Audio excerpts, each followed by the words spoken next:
பெரியவா சரணம். பெரியவா வானொலியின் மாலை நிகழ்ச்சிகள் ஆரம்பமாகின்றன.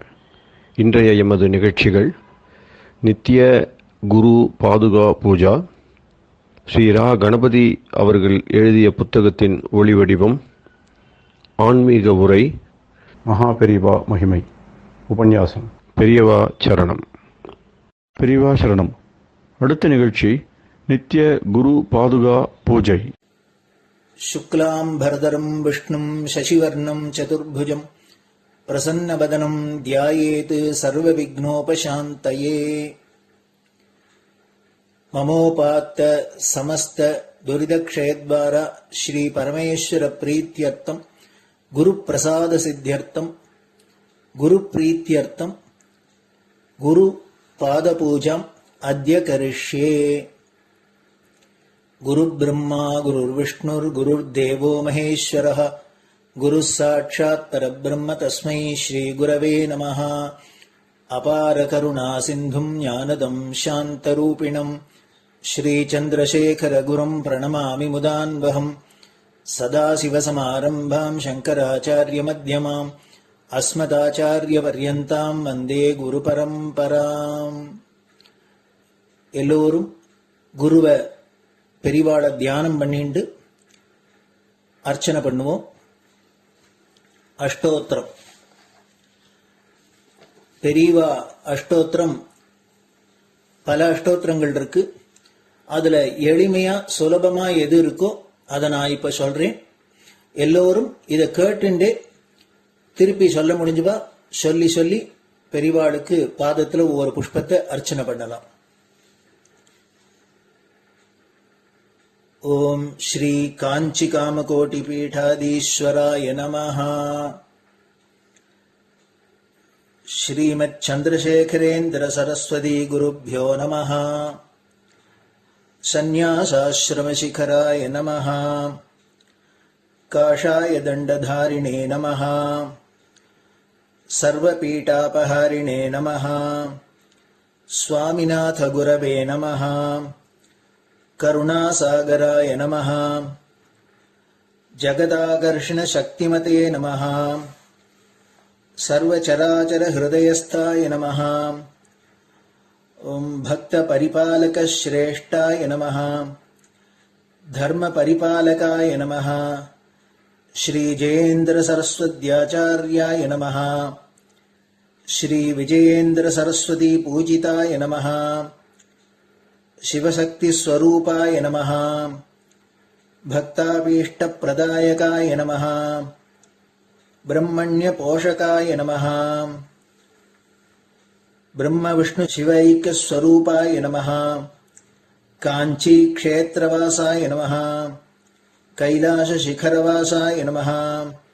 स्वधर्म परिपोषकाय नमः. चातुर्वर्ण संरक्षकाय नमः. लोकरक्षण संकल्पाय नमः. ओम ब्रह्मनिष्ठापराय नमः. सर्वपापहराय नमः. धर्मरक्षक संतुष्टाय नमः. भक्तार्पितधन स्वीकर्त्रे नमः. सर्वोपनिषत् सारज्ञाय नमः. सर्वशास्त्रगम्याय नमः. सर्वलोक पितामहाय नमः. भक्ताभीष्ट प्रदायकाय नमः. ब्रह्मण्य पोषकाय नमः. नानाविध पुष्पार्चितपताय नमः.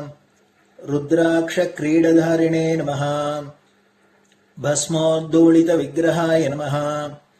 सर्वज्ञाय नमः. सर्वचराचर व्यापकाय नमः. अनेक शिष्य परिपालकाय नमः.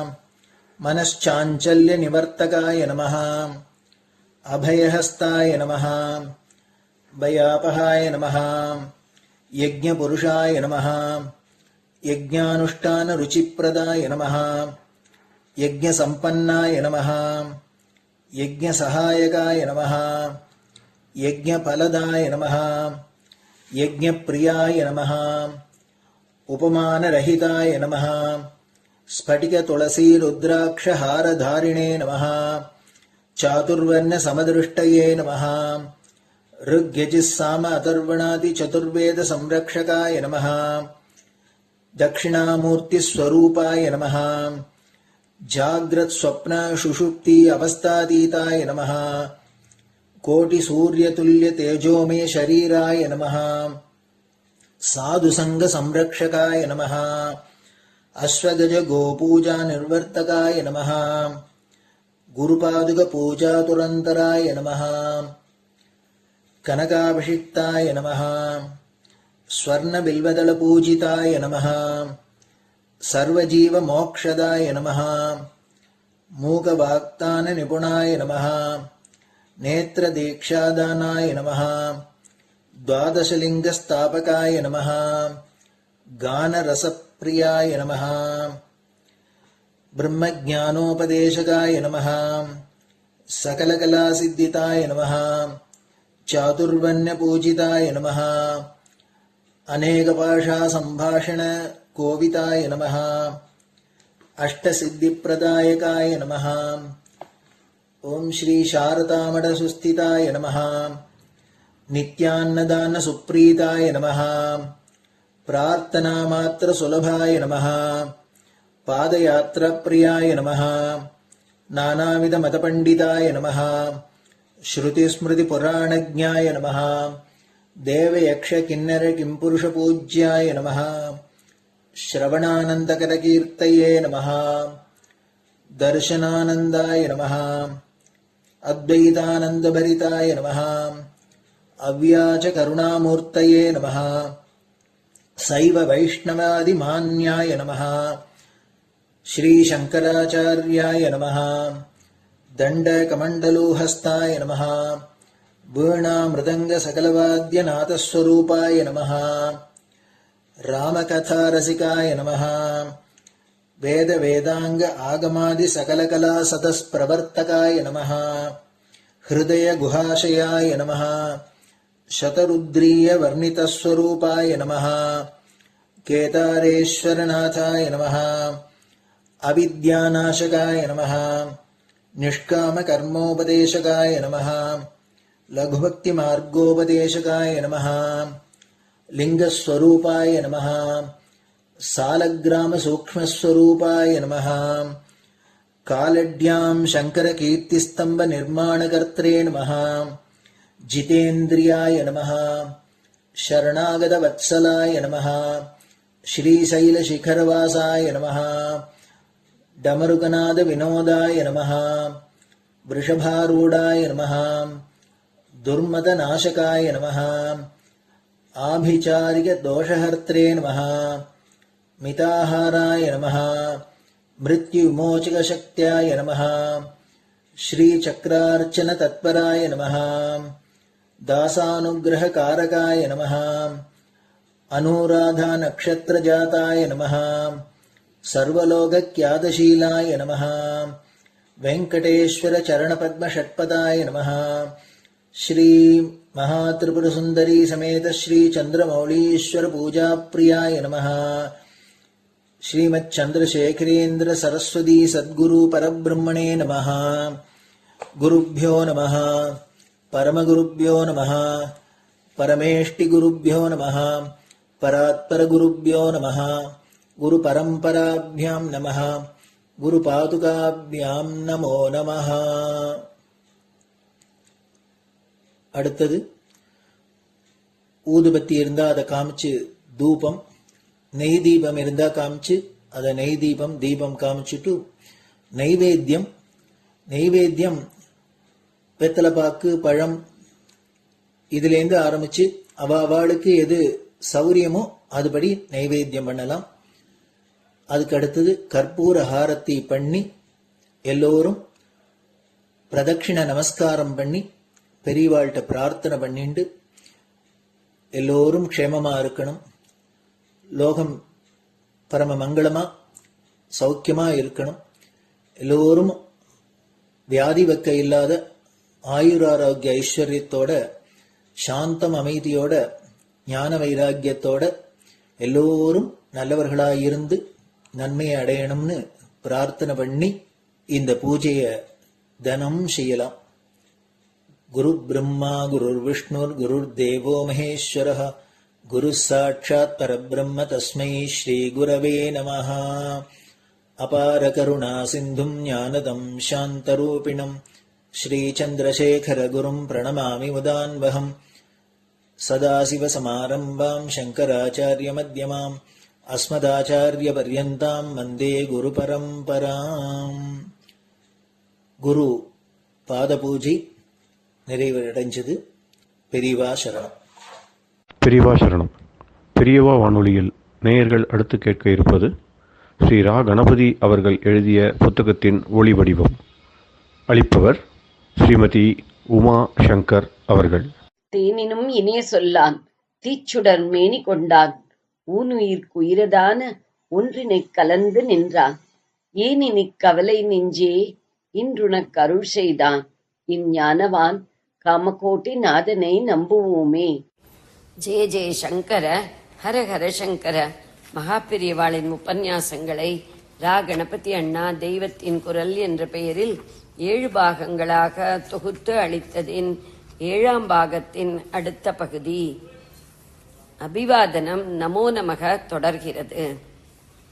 இப்பேற்பட்ட உத்தமமான பரம்பரையில் நாம் வந்திருக்கிறோம். லோகம் முழுதற்கும் பரம கல்யாணத்தை செய்யும் வேதங்களிலும் சூத்திரங்களிலும் நாம் எதை சேர்ந்தவராக இருக்கிறோம் என்று எவ்வளவுக்கு ஞாபகப்படுத்திக் கொள்கிறோமோ அவ்வளவுக்கு நமக்கு ஸ்ரேயஸாகும். இப்பேற்பட்ட பரம்பரையில் பிறந்தோம் என்பதற்கு ஏற்ற யோக்கியதாம்சங்களோடு அந்த பரம்பரைக்கு ஒர்த்தி டிசெண்டன்டாக நாம் இருக்க வேண்டும் என்பதற்கு இப்படி அபிவாதனம் சொல்வதே ரிமைண்டராக, அதாவது ஞாபகமூட்டியாகவும் இன்ஸ்பிரேஷனாகவும், அதாவது நமக்கு உள்ளே பூந்து ஊக்குகிற சக்தியாகவும் இருக்கும். அதனால்தான் நம் கோத்திர சூத்ராதிகள் நன்றாக தெரிந்த நம் மகத்து பெரியவர்களுக்கும் அப்பா சித்தப்பா மாதிரியானவர்களுக்கே ஒவ்வொரு தடவை நமஸ்காரம் பண்ணும் போதும் அபிவாதனம் சொல்லணும் என்று வைத்திருக்கிறார்கள்.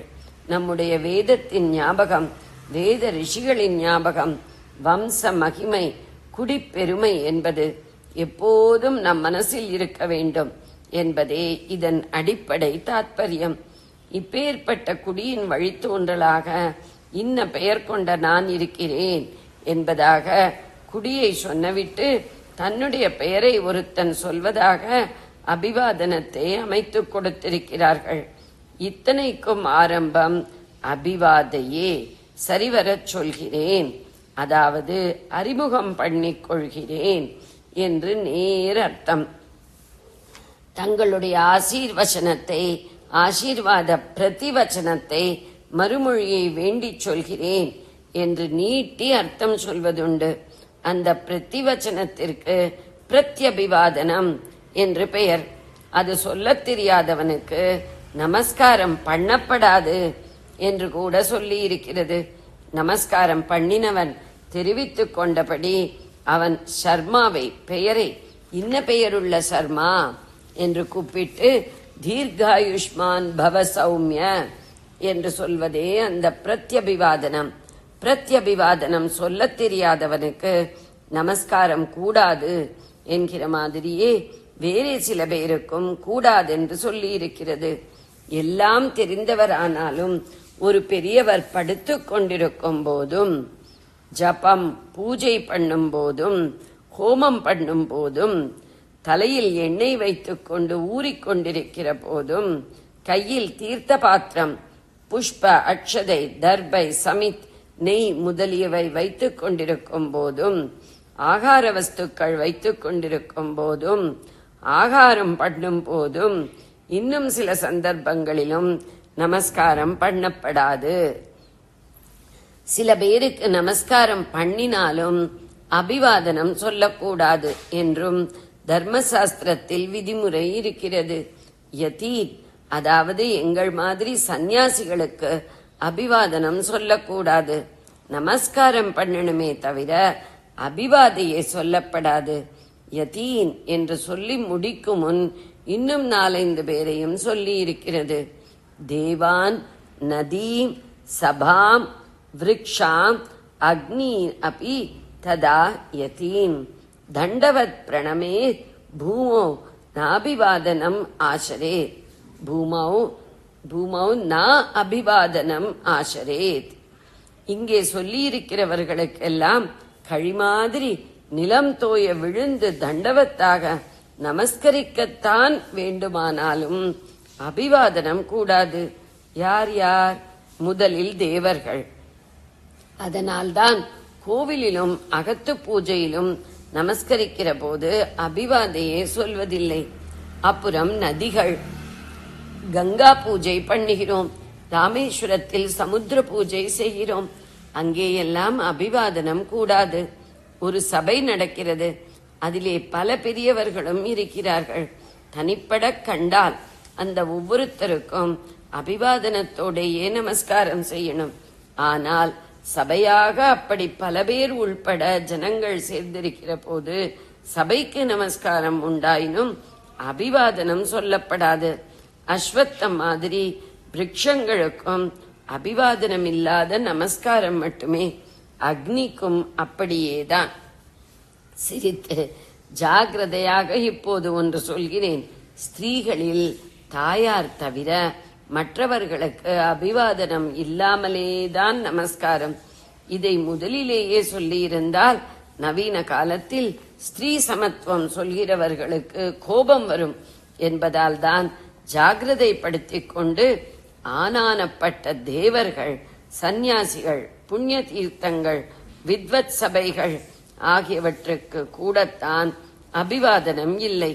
அதனால் இங்கே உசத்தி தாழ்த்தி காட்டி பாகுபடுத்தவில்லை.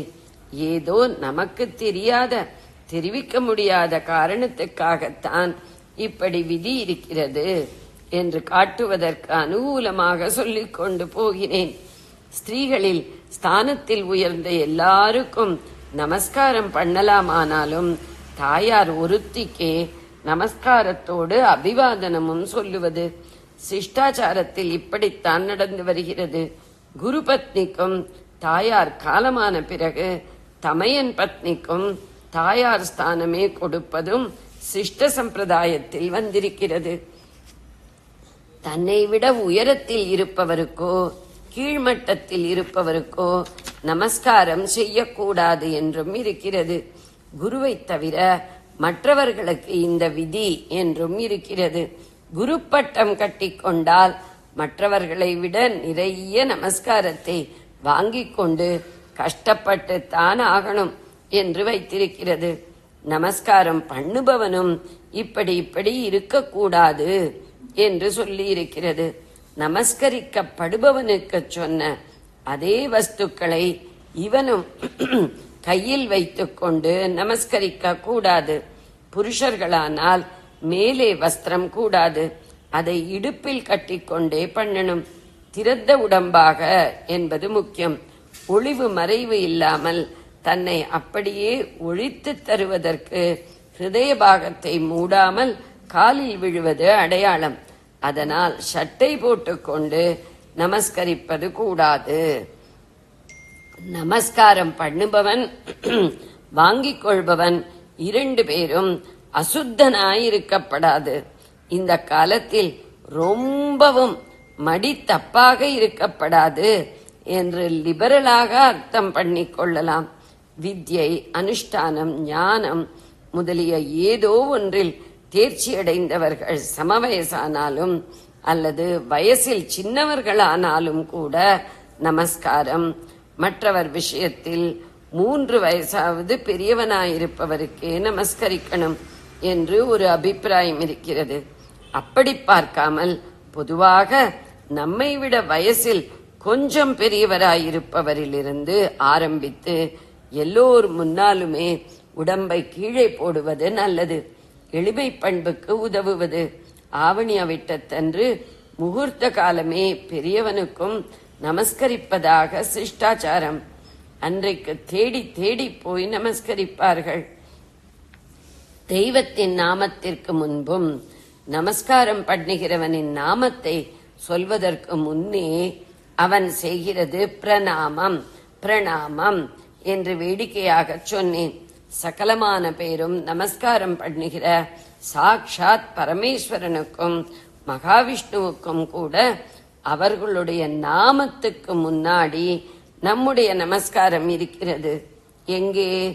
அவர்களுடைய மந்திரங்களான பஞ்சாட்சரி அஷ்டாட்சரிகளில்தான். சிவபஞ்சாட்சரியில் முதலில் நமகா, அப்புறமே ஈஸ்வரநாமாவை சொல்லும் சிவாய. நாராயண அஷ்டாட்சரியில் முதலில் நமோ, அப்புறமே விஷ்ணுநாமாவை சொல்லும் நாராயணாய. நாங்கள் துறவிகள் நமஸ்காரத்தை நாராயணனுக்கே சமர்ப்பித்தாலும் பரமேஸ்வரனும் நமஸ்கார பிரியன்தான், அபிஷேக பிரியன் என்று பொதுவில் சிவனை சொல்வது. மகாவிஷ்ணுவை அலங்கார பிரியன் என்பார்கள். சிரித்து சிவன் மடி பார்ப்பான், ஓயாமல் முழுகிக் கொண்டு. பெருமாள் ராஜாதி ராஜனாக லோகபாலனம் பண்ணுவதால் கிரீட்ட குண்டல வஸ்திர பூஷணாதிகளால் ராஜ அலங்காரம் பண்ணிக் கொள்பவன். ஈஸ்வரன் நமஸ்கார பிரியனும் தான் என்று சொல்ல வந்தேன். ஸ்ரீருத்ரம் என்று பிரசித்தமாக வேதம் அவனை ஸ்துதிப்பதில் ஒரே நமோ நமமயமாகவே இருக்கும். அதற்கு நமகம் என்றே ஒரு பெயர். ஜெய ஜெய சங்கர, ஹர ஹர சங்கர. பெரியவா சரணம். இந்நிகழ்ச்சியின் அடுத்த பகுதி நாளை மாலை இதே நேரத்தில் ஒளிபரப்பாகும். பெரியவா சரணம். பெரியவா சரணம். பெரியவா வானொலியில் நேயர்கள் அடுத்து கேட்க இருப்பது திரு கவிக்கண்ணன் அவர்களின் ஆன்மீக உரை. பெரியவா சரணம். ராம் ராம். ஸ்ரீ குருப்யோ நமஹ. ஜெய ஜெய சங்கர, ஹர ஹர சங்கர. பெரியவா வானொலி நேயர்கள் அனைவருக்கும், மகா பெரியவாவுடைய பக்தர்கள் அனைவருக்கும் அடியேன் கவிக்கண்ணனின் அன்பு கலந்த நல்வாழ்த்துக்கள். ராம் ராம். ஜெய ஜெய சங்கர, ஹர ஹர சங்கர. ஸ்ரீ குருப்யோ நம. கருணை மாமுகில் காஞ்சி மகான், அந்த தொடர்ல இன்றைய பகுதியை நம்ம ஒரு திருப்புகளோட ஆரம்பிக்க போறோம். திருப்புகள்னா அருணகிரிநாதர் எழுதின திருப்புகள் இல்லை, இது மகா பெரிவா அடியன் எழுதி சமர்ப்பிக்கக்கூடிய ஒரு திருப்புகள்.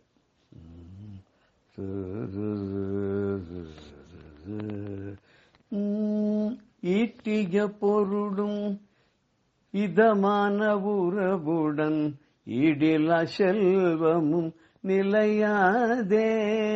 ஈட்டிய பொருளும் இதமான உறவுடன் ஈடில செல்வமும் நிலையாதே. பூட்டிய நகையும் போதை உடைகளும் போகின்ற நேரத்தே உதவாதே. பூட்டிய நகையும் போதை உடைகளும் போகின்ற நேரத்தே உதவாதே. காட்டிய அன்பும் கருணையும் தயவும் காலம் கடந்துமே துணை வருமே. காட்டிய அன்பும் கருணையும் தயவும் காலம் கடந்துமே துணை வருமே. வாட்டிய துயரும் வரும் பேரிடரும் வாழ்க்கை பாதையில் சோதனையே. வாட்டிய துயரும் வரும் பேரிடரும் வாழ்க்கை பாதையில் சோதனையே. பாதி மதியோடு பாவன கங்கையும் பாங்கோடரவும் சூடும் பிரான். பாதி மதியோடு பாவன கங்கையும் பாங்கோடரவமும் சூடும் பிரான். ஆதி சிவனார் ஆடலரசர் ஆனந்த கூத்தர் மறுவடிவாய். ஆதி சிவனார் ஆடலரசர் ஆனந்த கூத்தர் மறுவடிவாய். சாதி மதங்கள் சமயங்கள் கடந்து சந்திரசேகர சங்கர குருவாய். ஜாதி மதங்கள் சமயங்கள் கடந்து சந்திரசேகர சங்கர குருவாய். மேதினி போற்றிட மாநகர் காஞ்சியில் மாதவம் புரிபவர் சரண் நமக்கே. மேதினி போற்றிட மாநகர் காஞ்சியில் மாதவம் புரிபவர் சரண் நமக்கே. மேதினி போற்றிட மாநகர் காஞ்சியில் மாதவம் புரிபவர் சரண் நமக்கே. எத்தனை சம்பாதிச்சாலும், எத்தனை உறவுகள் நமக்கு இருந்தாலும், எவ்வளவு செல்வம் இருந்தாலும் இதெல்லாம் நமக்கு நிலை கிடையாது. நம்ம ஒரு நாள் அதை விட்டு போயிடுவோம், இல்லை அது நம்மளை விட்டுட்டு போயிடும். நம்ம போட்டுக்கிற நகைகள் எல்லாம் சரி, அழகான உடைகள் எல்லாம் சரி, நம்ம இந்த உலகத்தை விட்டு கிளம்பும் போது நம்ம கூட எதுவும் வராது. நம்ம காட்டுற அன்பு, கருணை, தயவு, மற்றவாளுக்கு செஞ்ச உபகாரம், இதெல்லாம் தான் நமக்கு காலம் கடந்தும் துணையாக வரும். நம்மளை வருத்திய துயர்களுக்கு நிறைய கட்டங்கள்லாம் இருக்கு. இதெல்லாம் வாழ்க்கையில நம்மளை பதப்படுத்துறதுக்காக வரக்கூடிய சோதனைன்னு நம்ம எடுத்துக்கணும். இந்த பாதி மதி அப்படின்னு சொன்னா இளம் பிறையோடு நல்ல புனிதமான கங்கையை தரையில சூடிக்கொண்டு பாம்பையும் அணிந்து கொண்டிருக்கிறானே அந்த பெருமான், அந்த ஆதி சிவனார், ஆடல் அரசன், நடராஜர், தில்லையிலே ஆனந்த கூத்தனாக விளங்குகிறானே, அவருடைய மறு வடிவாக விளங்கக்கூடிய ஜாதி மத சமயங்களெல்லாம் கடந்து எல்லோராலும் போற்றப்பட்டு பணியப்படுகின்ற அப்பேற்பட்ட நம்முடைய மகா பெரியவா சந்திரசேகரேந்திர சத்குரு சுவாமிகள் இருக்காரு. அவர் வேதினியே பணிந்திட போற்றிட அப்படி காஞ்சிமா நகரில கடும் தவம் பண்ணி கொண்டிருக்கிறாரே, அவர் தான் நமக்கு என்னென்னைக்கும் சரண். அவருடைய திருவடிகளை தான் நாம் அடைவோம் அப்படின்னு இந்த திருப்புகள்ல சொல்றோம். அவருடைய திருவடி அடைஞ்சவாளுக்கு தீராத கஷ்டமே கிடையாது. இது முடியவே முடியாது, இது போகவே போகாது, இது தீர்க்கவே முடியாது யாராலையும் சொல்றதெல்லாம் கூட பெரியவாளுடைய கருணா கட்டாட்சம் நம்ம மேல படும்போது அது அப்படியே கரைஞ்சி எங்க போச்சுன்னு தெரியாத அளவுக்கு போயிடுமா. ஒரு சமயத்துல கல்கத்தால ஒரு சேட்ஜி, சேட் எல்லாமே நிறைய நல்ல காரியங்கள் எல்லாம் பண்ணுவா, நிறைய அள்ளி கொடுப்பா. நல்ல காரியங்களுக்கு அவ கோவில்களுக்கு எல்லாம் செய்வா, தர்ம காரியங்களுக்கு செய்வா, அன்னதானங்களுக்கு செய்வா, அப்படி ஒரு நிறைய நன்னா செய்வாவ. அவ அந்த வட்டிக்கு பணம் கொடுத்து சம்பாதிப்பான்னு சொல்லுவா. அது வேலையில அவ கராரத்தான் இருப்பா. பணத்தை திருப்பி கொடுக்கலன்னா அவ கொஞ்சம் கடுமையா தான் நடந்துப்பா. ஆனா நிறைய தர்ம காரியங்கள் அவ நிறைய பண்ணுவா, அள்ளி தான் கொடுப்பா. அப்படி அந்த சேட்ஜிக்கு அந்த அவ்வளவு நல்ல தர்மிஷ்டனா இருந்தா கூட அவருக்கு திடீர்னு ஏதோ தீராத ஒரு வயிற்று வலி வந்துடுச்சு. அது என்னடா இந்த வயிற்று வலி இப்படி வந்துடுத்து, என்ன பண்றதுன்னு தெரியல. அவரை என்னென்னோ டாக்டர்லாம் பார்த்தாச்சு, யார் யாருலாமோ போயாச்சு, எவ்வளவோ செலவு பண்ணியாச்சு, அது ஒன்னும் குணமாறுவாரியே இல்லை. பெரியவா ஒரு சமயம் கல்கத்தால கேம்ப் பண்ணியிருந்தா இல்லையா, அப்ப பெரியவாளை பத்தி அவர் கேள்விப்பட்டிருக்கார். கேள்விப்பட்டவர் தன்னுடைய நண்பர் ஒருத்தர், அவர் பெரியவாளுடைய பக்தர், அவரை போய் கேட்கிறார், இந்த மாதிரி ஒரு சுவாமிஜி வந்துட்டு போனாரு, பூஜையெல்லாம் பண்ணாரு, ஒரு நாள் நீங்க கூட என்ன அழைச்சின்னு போய் காமிச்சாடு, அவர் பூஜையெல்லாம் காமிச்சாடு, அப்பேற்பட்ட மகான் அருள் பண்ணினா எனக்கு இந்த வியாதி குணமாகாதா, இப்ப எங்க இருக்கார் அந்த சுவாமிஜின்னு. அப்ப அந்த அன்பர் சொன்னார், சுவாமிஜி இப்ப காஞ்சிபுரத்துல இருக்கார், அங்கதான் மடத்திலேயே இருந்துட்டு அங்க பூஜையெல்லாம் பண்ணிட்டு இருக்காருன்னு. ஏன் என்ன நீங்க அவர்கிட்ட கூட்டின்னு போகக்கூடாதுன்னு.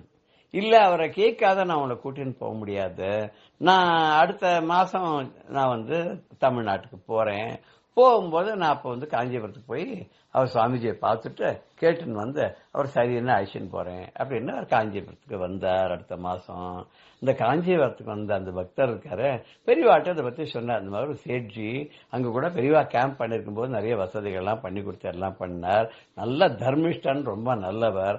ஆனா அவருக்கு இந்த மாதிரி வியாதி வந்துடுத்து, தீராத வயிற்று வலி, எந்த டாக்டர்கிட்ட போய் அவருக்கு குணமாகல. உங்க பெரியவாளை தரிசனம் பண்ணி பிரசாதம் வாங்கிட்டு பெரியவாளுடைய அருளால குணமாகணும்னு நினைக்கிறார். பெரியவா அதுக்கு உத்தரவு கொடுக்கணும்னு. பெரியவா சொல்லிட்டா, அப்பெல்லாம் ஒன்னும் பார்க்க முடியாது, நீ கூட்டின்டெல்லாம் வராதேன்ட்டா. இது ஆச்சு. இது மாதிரி 2-3 விஷயத்துலயும் பெரியவா அப்படியே சொல்லிட்டு அவர் அழைச்சிட்டு வராத, கூட்டின்லாம் வர வேணான்ட்டான். அதுக்கப்புறம் ஒரு வருஷம் கழிச்சு அவரால் அந்த வியாதியை தாங்கவே முடியல. சேட்ட, நீ என்ன சொன்னாலும் சரியா, நான் உன்னோட நான் வரப்போறேன்னா, நானே பெரியவாளை பாத்துக்கிறேன், நீர் என்ன போய் கேட்டு எனக்கு உத்தரவு வாங்கிட்டு வருதுன்னு சொல்லிட்டு அவர் இவரோட கிளம்பி வந்துட்டார். நேரா காஞ்சிபுரத்துக்கு வந்துட்டார். இந்த பக்தரோட சேர்ந்து அவர் நின்று இருக்காரு. பெரியவா அப்படி எல்லாம் பார்த்தார். பார்த்துட்டு, என்ன நான் தான் அவரை கூட்டின்னு வராதே, இவர் நான் பார்க்க மாட்டேன், இவருக்கு எதுவும் பண்ண முடியாதுன்னு சொன்னேன் இல்லையா, இவரோட கர்மா அப்படிப்பட்டதுன்னு சொன்னேன் இல்லையா, நீ என்ன அழிச்சுன்னு வந்துட்டியான்னு. இல்ல, அவர் தான் விடாப்படியா வந்துதான் தீர்வேன்னு சொல்லி என்னோட பிடிவாதமா அவரும் என்னோட கூட வந்துட்டார். நான் எப்படி பெரியவா உங்களை பார்க்க வரேன்னு சொல்றாள், எப்படி தடுக்க முடியும் இல்லையா. ஒரு கோவிலுக்கு ஒரு சன்னிதானத்துக்கு பரவாயில்ல, வராதேன்னு சொல்றதோ போகாதேன்னு சொல்றதோ பாப்போம் இல்லையா, உங்களை பார்க்கணும் தரிசனம் பண்ணணும் வந்தார். அவருக்கு அனுகிரகம் பண்றது அனுகிரகம் பண்ணாதும் அது பகவத் சங்கல்பம். நான் அதுல ஒண்ணுமே சொல்லல. ஆனா பெரியவா கருணை கூர்ந்து அவருக்கு ஏதாவது ஹெல்ப் பண்ணால்னாக்கா ரொம்ப நல்லது. உடனே பெரியவா ரொம்ப இறக்கம் வந்துட்டு இவ்வளவு சொன்ன உடனே அவரும் கண்ணீர் மல்க காலில் வந்து நமஸ்காரம் பண்ண பெரியவா என்ன சொன்னார், நான் ஒன்னு சொல்றேன் அதை அவர் செய்வாரான்னு. சொல்லுங்க கேட்கிறேன்னு. 18 புராணங்கள் இருக்கு, எல்லாம் சம்ஸ்கிருதத்திற்கு, எல்லாம் பழசுறது ஓலைச்சுவடி அந்த மாதிரிலாம் இருக்கு. இத்தனையும் கலெக்ட் பண்ணி சம்ஸ்கிருதத்துல புஸ்தகமா பிரிண்ட் போடணும். புஸ்தகமா பிரிண்ட் போட்டு இத இலவசமாக பெரிய வித்வான்கள்லாம் இருக்கா, அவளுக்கு எல்லாருக்கும் எல்லா யூனிவர்சிட்டியில இருக்கக்கூடிய இந்த மகா வித்வான்களுக்கெல்லாம் இலவசமா அனுப்பிச்சு தரணும். ஒருத்தர் விடாத, ஒருத்தர்கிட்டையும் பைசா வாங்கக்கூடாது. பண்ணுவாரா கேளு, கேட்ட உடனே பண்றேன்னு. இதுக்கு ரொம்ப செலவாகும்னு. பரவாயில்ல, எவ்வளவு செலவானாலும் பரவாயில்ல, பெரியவா சொல்றா கண்டிப்பா கேட்கறேன்னு. இது வரைக்கும் அந்த 18 புராணங்களை யாருமே பதிப்பிக்கவே இல்லையா. அதெல்லாம் ஓலைச்சுவடியா வந்து அது வந்து செல்லரிக்கிற நிலைமைக்கு வந்துடுத்து. இதை தெரிஞ்ச பெரியவா என்ன பண்ணார்னா, இதெல்லாம் இங்க பனாரஸ் யூனிவர்சிட்டியில இருக்கு, அது வாங்கி எல்லாத்தையும் பிரிண்ட் போட சொல்லுன்னு சொன்ன உடனே அந்த சேட்ஜியும் பெரியவா உத்தரவை தலைமையில தாங்கிட்டு எல்லாத்தையும் புஸ்தகமா போட்டு 17 புராணங்களை போட்டாராம். 17 புராணங்களே புஸ்தகமா போட்ட அப்புறம் கூட அவருக்கு வியாதி குணமா இல்ல. அப்ப அந்த அன்பர்கிட்ட கேட்ட, என்னையா இப்படி இருக்கே, நீ 18ஆவதையும் போடுன்னு. 18ஆவது புராணம் கந்த புராணம். இந்த ஸ்காந்தம், அந்த கந்த புராணத்தையும் அவர் புஸ்தகமா போட்டார். எல்லாம் ரெடி ஆயிடுத்து. அத்தனை பேருக்கும் இலவசமா விநியோகம் பண்ணார். திலை அப்படிங்கிற இடத்துல பிரேமை, அன்பு அப்படின்னு போட்டு கொடுத்தார். இந்த 18 புராணங்களும் ரெடியாகி எல்லாருக்கும் விநியோகம் பண்ணாரோ இல்லையோ, வைத்த வழி பறந்தே எடுத்து எங்க போச்சுன்னே தெரியல. பெரியவா ஒருத்தர அவருடைய பணம் வீணா போகாத ஒரு நல்ல காரியத்துக்கு செலவு பண்ண வச்சு அதன் மூலமா அவருடைய கர்மாவெல்லாம் தீர்த்து, என்னென்ன கர்மா சேர்த்து வச்ச சஞ்சித கர்மா, இப்ப எடுத்துன்னு வந்த பிராரப்த கர்மா, இப்ப வேலை செய்ய ஆரம்பிச்சு இன்னும் மேல மேல செஞ்சுட்டு இருக்கக்கூடிய ஆகாமி கர்மா, எல்லா கர்ம வினைகளையும் மலங்களையும் பெரியவா நொடியில இந்த ஒரு நல்ல காரியத்தை பண்ண வச்சு அவருக்கு அந்த வைத்த வழியை தீர வச்சு அவர் மூலமா ஒரு பெரிய ஒரு தர்ம கைங்கரியத்தை பண்ண வச்ச பெரியவா இன்னைக்கு அந்த 18 புராணங்களை புஸ்தக வடிவில் நம்ம எல்லாருக்கும் கிடைக்கிறதுக்கு, மகா வித்வான்களுக்கு கிடைக்கிறதுக்கு அருள் பண்ணா இல்லையா. இப்பேற்பட்ட ஒரு திருப்பணியெல்லாம் சைலண்டா பெரியவா பண்றதுல நமக்கு என்ன தெரியுதுன்னா, நாமளும் எதை பண்ணாலும் சைலண்டா பண்ணணும், தம்பட்டம் அடிச்சுக்கூடாது, அட்வர்டைஸ்மெண்ட்டுக்காக அலையக்கூடாது அப்படின்னு பெரியவா எவ்வளவு அழகா நமக்கு உணர்த்திருக்கா பத்தியெல்லாம். ஜெய ஜெய சங்கர ஹர ஹர சங்கர. ஸ்ரீ குருப்யோ நமஹ. ராம் ராம். பெரியவா சரணம். இந்நிகழ்ச்சியின் அடுத்த பகுதி நாளை மாலை இதே நேரத்தில் ஒளிபரப்பாகும். பெரியவா சரணம். பெரியவா சரணம். அடுத்த நிகழ்ச்சி மகா பெரியவா மகிமை உபன்யாசம். வழங்குபவர் பிரம்மஸ்ரீ கணேச சர்மா அவர்கள். அபார கருணா சிந்தும் ஞானதம் சாந்தரூபிணம் ஸ்ரீ சந்திரசேகர குரும் பிரணமாமி முதான்வகம். காஞ்சி மகாபெரிவா சரித்திரத்தில் அபூர்வமான பல விஷயங்கள். பெரிவா பண்ணின காரியங்களில் ஏதோ ஆன்மீகத்துக்கு தான் அப்படின்னு இல்லை, தேசபக்தியாக இருக்கட்டும், இன்னும் சமுதாய பணியாக இருக்கட்டும், எந்த ஒரு விஷயத்தை எடுத்துட்டாலும் எல்லாத்துலேயும் பெரிவாளுக்கு கவனம் உண்டு. அதுலேயும் தன்னால என்ற கைங்கரியம் என்னவோ அதை பண்ணிட்டு தான் வந்திருக்கா பெரிவா.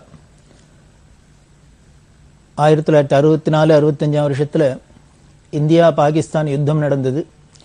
அந்த யுத்தத்தில் பாரத தேசத்துக்கு வெற்றி கிடைக்கணும் அப்படிங்கிறதுக்காக என்னென்னலாம் பெரிவா பிரார்த்தனை பண்ண சொன்னா, சர்வமத பிரார்த்தனைக்கு ஏற்பாடு பண்ணினா, அப்புறம் வெற்றி பெற்ற அந்த ஜவான்களுக்கெல்லாம்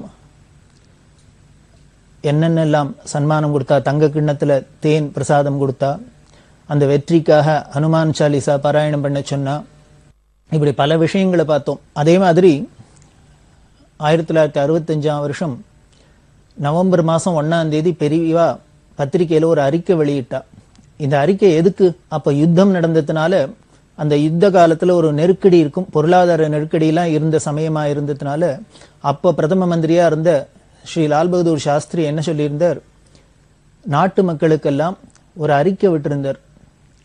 எல்லாரும் ஒருவேளை சாப்பாடை தியாகம் பண்ணணும், வாரத்தில் ஒரு நாளான ஒருவேளை சாப்பாடை குறைச்சுன்னா நாட்டோட பொருளாதார நிலையை சமாளிக்கலாம் அப்படிங்கிறதுக்காக என்ன பண்ணார், திங்கக்கிழமை ஒருவேளை சாப்பிட்றது, ஒருவேளை சாப்பாட்டை எல்லாரும் குறைச்சிக்கணும் அப்படின்லாம் ஒரு அறிக்கை விட்டிருந்தார்.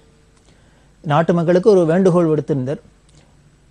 இந்த வேண்டுகோளுக்கு இணங்கி பெரியவா என்ன பண்ணினா 1965 வருஷம் நவம்பர் மாதம் 1ஆம் தேதி ஒரு அறிக்கை விட்டா பத்திரிகை மூலமா அப்படின்னு சொன்னோம். அது எதுக்காகனா, இந்த பிரதமரோட இந்த வேண்டுகோளை ஆதரிச்சு பெரியவாளும் அதுக்கு ஒரு அறிக்கை சமர்ப்பிச்சிருந்தா. அதுல பெரியவா சொல்லியிருந்தது, லால்பதி சாஸ்திரி சொல்லியிருந்தா திங்கக்கிழமை அன்னைக்கு ஒருவேளை சாப்பாடு விடணும் அப்படின்னு. அதுக்கு பெரியவா சாஸ்திர ரீதியா அழகா ஒரு வியாக்கியானம் பண்ணி விளக்கம் கொடுத்துண்டா. நமது சாஸ்திரங்கள்ல ஸ்ராவண மாசத்துல கிருத்திகா மாசத்துலாம் வர சோமவாரம், திங்கக்கிழமையே சோமவாரம்னு சொல்றோம் இல்லையோ, இந்த ஸ்ராவண கிருத்திகா மாச சோமவாரத்துல உபவாசம் இருக்கணும்னு சொல்லியிருக்கு. பகல்ல எல்லாம் உபவாசம் இருந்து சாயந்தரம் பரமேஸ்வரனுக்கு பூஜை பண்ணி அர்க்கியம் கொடுத்துட்டு அப்புறம் ஏதானும் லகுவா ஆகாரம் பண்ணிக்கணும் அப்படின்லாம் சாஸ்திரம் சொல்லியிருக்கு. இதை அனுசரிச்சு பிரதம மந்திரியும் திங்கக்கிழமை அன்னைக்கு ஒருவேளை சாப்பாடு விடணும்னு சொல்லியிருக்கா. எல்லாருமே ஜனங்கள் அத்தனை பேரும் இந்த சோமவார விரதத்தை அனுஷ்டானம் பண்ணின பலனும் கிடைக்க போறது, நாட்டுக்கு ஒரு சேவையாகவும் தேச சேவையாகவும் இருக்க போறது. அதனால திங்கக்கிழமை எல்லாரும் சோமவார விரதம் இருந்து ஒருவேளை சாப்பாட்டை குறைச்சிக்கணும் அப்படின்னு பெரியவா அந்த அறிக்கையில கொடுத்துருந்தா. பாருங்களேன், எப்படி ஒரு சமுதாய பணியும் சாஸ்திரத்தையும் ஒண்ணு இணைக்கிறா அப்படின்னு. முன்னமே நம்ம முதல்லயே பார்த்திருக்கோம். பெரியவா கும்பகோணத்துல நவராத்திரி விழா கொண்டாடுறத பார்த்துட்டு அந்த பத்திரிகை விளம்பரத்தெல்லாம் பார்த்துட்டு மகாகவி சுப்பிரமணிய பாரதி ரொம்ப ஆச்சரியப்பட்டு எப்படி சாஸ்திரத்தையும் ஒரு வர்த்தமான தந்திக்குள்ளே இப்படி சாஸ்திரத்தையும் புகுத்தி பெரியவா பண்ணிக்கிறது ரொம்ப அதிசயமா இருக்கு அப்படின்லாம் மகாகவி பாராட்டினதாலாம் பார்த்தோம். அது மாதிரி எந்த ஒரு விஷயமா இருந்தாலும் பெரியவாளோட சாமர்த்தியம், அவளோட அந்த மேதாவிலாசம், சர்வஜத்துவம் என்ன பண்ணும் அப்படின்னு, எந்த ஒரு காரியமா இருந்தாலும் அதுல சாஸ்திர ரீதியாகவும் இருந்துட்டுனா அதுக்கு பலன் ஜாஸ்தி. சுவாமி கீதையிலையும் அதான சொல்றார், எந்த ஒரு காரியத்துக்கும் சாஸ்திர பிரமாணமா இருந்ததுனால் அதுக்கு அங்கீகாரம் உண்டு, அதுக்கு பலன் உண்டு அப்படின்னு பகவானே அங்கீகாரம் பண்றதுனால்தான் போல இருக்கு. இங்க பிரதம மந்திரி திங்கக்கிழமையில ஒருவேளை சாப்பாடை தியாகம் பண்ணணும் அப்படின்னு சொன்னதுக்கு பெரியவா அதை ஆமோதிச்சு, அந்த திங்கக்கிழமை ஒருவேளை சாப்பாட்டை நாம தியாகம் பண்ணினோம்னா ஏதோ நாட்டு சேவைக்காக மட்டும் இல்ல, நமக்கும் ஒரு ஆத்மக்ஷேமம் கிடைக்கும், ஒரு சோமவார விரதம் இருந்த புண்ணியம் கிடைக்கும் அப்படின்னு சொல்லி இந்த அறிக்கையில சொல்லியிருந்தா. இது எல்லாரையும் ரொம்ப வெகுவா கவர்ந்தது. எல்லாரும் அப்படியே ஆகாகாரம் பண்ணி பாராட்டினா. இது பெரியவாளோட ஞானத்துக்கு மேதாவிலாசத்துக்கு இது மாதிரிலாம் சில நிகழ்ச்சிகள்லாம் சொல்லி பார்க்கிறோம் நாம. இப்படிதான் பெரியவா பல காரியங்கள் பண்ணியிருக்கா. அந்த சாஸ்திரத்துக்கும் விரோதம் இல்லாத ஒரு சமுதாயத்துக்கும் என்னென்ன நல்லது பண்ண முடியுமோ அதெல்லாம் எந்தெந்த சமயத்துல சொல்லலாமோ அப்பெல்லாம் சொல்லித்தான் பெரியவா பண்ணியிருக்கா. 1965 டிசம்பர் மாசத்துல கூடலி சிங்கேரி சுவாமிகள் வந்து பெரியவாளை சந்திச்சார் அப்படின்னு சொன்னோம். அந்த கூடலி சிங்கேரி பீடத்தோட பெருமையெல்லாம் நம்ம முன்னாலேயே பார்த்துருக்கோம். அதே மாதிரி 1965 டிசம்பர் மாதம் 12ஆம் தேதி இந்த சென்னையில தேனாம்பேட்டையில பாலசுப்ரமணிய சுவாமி கோவில் கும்பாபிஷேகத்துக்கு பெரியவா வந்து கலந்துண்டா. அது ஸ்டாண்டர்ட் மோட்டார்ஸ் கோபாலகிருஷ்ணயரோட சம்சாரம் மதுரம் அம்மாள் அப்படின்னு அந்த அம்மாவோட முயற்சினால இந்த கோவில் திருப்பணியெல்லாம் பண்ண, அவள்லாம் பெரியவாள்கிட்ட ரொம்ப பக்தி பண்ணிட்டு பிரார்த்தனை பண்ணிட்டனால அவளோட பிரார்த்தனைக்கு இணங்க பெரியவா இந்த தேனாம்பேட்டை கும்பாபிஷேகத்துக்கு வந்து கலந்துண்டா. அந்த 1965 டிசம்பர் மாதம் 13ஆம் தேதி இன்னொரு முக்கியமான நிகழ்ச்சி நடந்தது.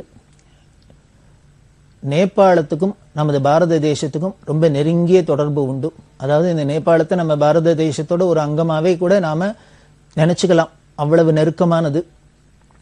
அந்த நேபாள தேசத்துல தான் ஆதிசங்கர பகவத்பாதாள் தான் கைலாசத்திலேருந்து கொண்டு வந்த பஞ்சலிங்கங்கள்ல ஒன்ன ஸ்தாபிதம் பண்ணியிருக்கா நீலகண்ட கஷேத்திரத்துல அப்படின்லாம் பார்த்துருக்கோம். அந்த நேபாளம் அந்த ராஜா வம்சம்லாம் இந்த காஞ்சி காமகோடி பீடத்தோட நெருங்கிய தொடர்பு உண்டு.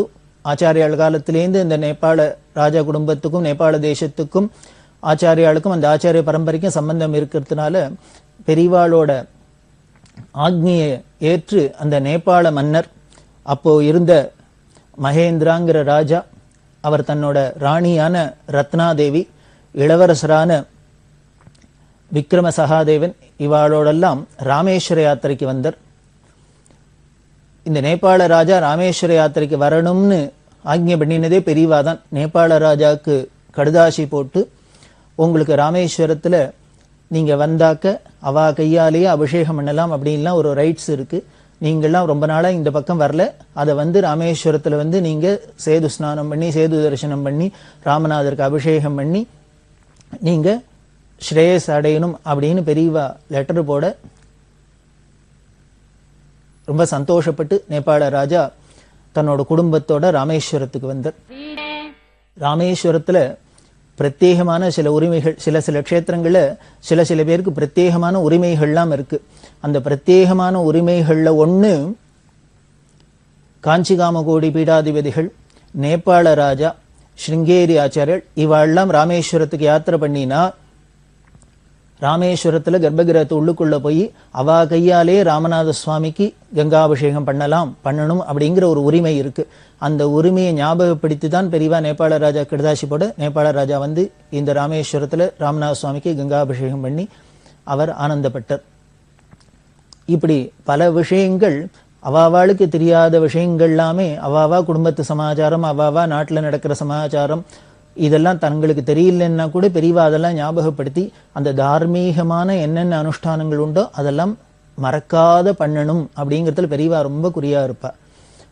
நாம பல பேருக்கு பார்க்கிறோம், குடும்பத்துல பல பிரச்சனைகள் அப்படின்னா ஜோதிஷெல்லாம் போய் உடனே உங்களுக்கு குலதெய்வ பிரார்த்தனை கோளாறு இருக்கு, அது இருக்கு, இது இருக்கு, அதெல்லாம் பண்ணாததுனாலதான் நீங்க உங்களுக்கு இது மாதிரி கஷ்டங்கள்லாம் வருது அப்படின்னு சொல்றதே ஆச்சரியமா இருக்கும். பல பேருக்கு குலதெய்வம் கூட என்னன்னு தெரியாதவாள்லாம் இருக்கிறவாள்லாம் இருக்கா. அப்படி இருக்கிறவாள்லாம் பெரியவாள்கிட்ட தான் வந்து கேட்டுண்டு தங்களோட குலதெய்வம் எது, அங்க போய் எப்படி பிரார்த்தனை பண்ணணும், எப்படி இந்த பாபம்லாம் தீரும் அப்படின்லாம் பரிகாரம் கேட்டுன்னு போயிருக்கா. இப்படி தனி மனுஷாளுக்கா இருந்தாலும் சரி, ஒரு ராஜ்யத்துக்கா இருந்தாலும் சரி, நாட்டுக்கா இருந்தாலும் சரி, லோகத்துக்கா இருந்தாலும் சரி, அவாவாளுக்கு என்னென்ன பிரச்சனைகள் வருதோ அந்த பிரச்சனைகள்லாம் தீர்க்கறதுக்கு ஒரு விதாயம் சொல்றதோ உபதேசம் பண்றதோ, ஒரு கஷ்டம் இருந்துன்னா அந்த கஷ்டத்திலேருந்து எல்லாரையும் விடுவிக்கிறதுக்குன்னே ஒரு அவதாரம் மகாபெரிவா அவதாரம். அப்படி யாத்திரை பண்ணிட்டு வர பெரியவா 1967 வருஷம்தான் மெட்ராஸில் திருவல்லிக்கேணியில் இருக்கிறதே பெரியவாளுக்கு பெரிய வரவேற்பெல்லாம் கிடைச்சது. அந்த வருஷப்பிறப்பு அன்னைக்கு சங்கீத வித்வான்கள்லாம் வந்து இசையஞ்சலி பண்ணினா அப்படின்லாம் விஷயங்களை பார்த்தோம். அந்த 1966 வருஷம் பிப்ரவரி மாதம் 6ஆம் தேதி 7ஆம் தேதி ரொம்ப முக்கியமான வரலாற்று முக்கியத்துவம் வாய்ந்த ஒரு நிகழ்ச்சி இந்த சென்னை மாநகரத்தில் நடந்தது.